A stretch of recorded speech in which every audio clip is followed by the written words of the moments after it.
Things like this can be easily misconstrued, misunderstood by hypocrites.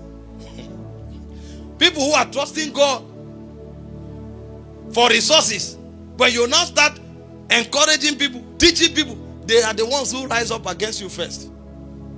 But they are wearing clothes they bought with money. They are paying for flight tickets and traveling around. If you have to suffer for the gospel, it's an honor.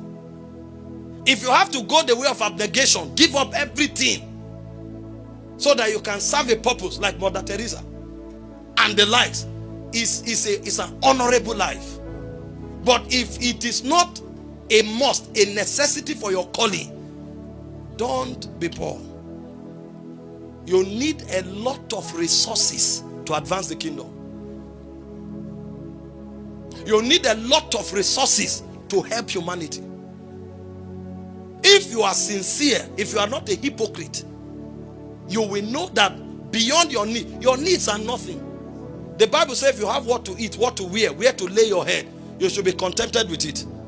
When we are talking wealth, it's not vanity we are talking about. We are talking capacity for functionality. You can't do much for humanity poor. You can't do much in kingdom advancement poor. Look at Jesus, the Son of God. I read Luke 8 verse 1. The Bible said he went from city to village preaching the gospel of the kingdom. I said, I will go to every city. I will go to every village. And then I read further. When I got to verse 3, I now saw that it was not just the leading of the Holy Spirit. It was also money that took him to cities and villages. The Bible said Joanna, the wife of Chusa, Herod steward, Susanna, and many others which ministered unto him of their substance. And what? Many others who ministered unto him. He needed money to do it. That's the standard of righteousness, the standard of holiness, the carrier of divine life, God himself. But the moment he was clothed in human vessel, he needed money. Don't because you want to appear acceptable before people and you start talking against resources. You need it. One of the major ministries that Paul carried out was to gather resources and channel it to different churches. Go and read about Paul. Paul was not just preaching.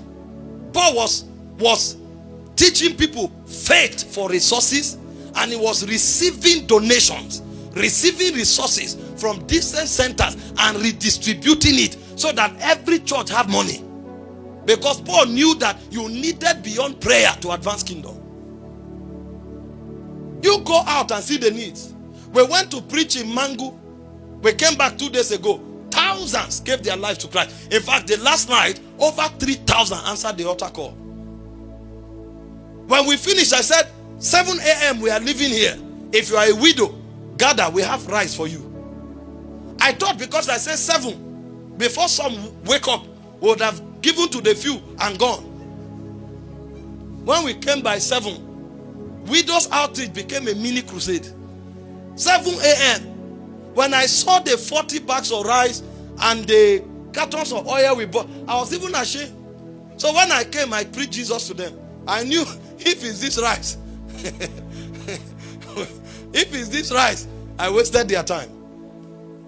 The volume of widows that came out.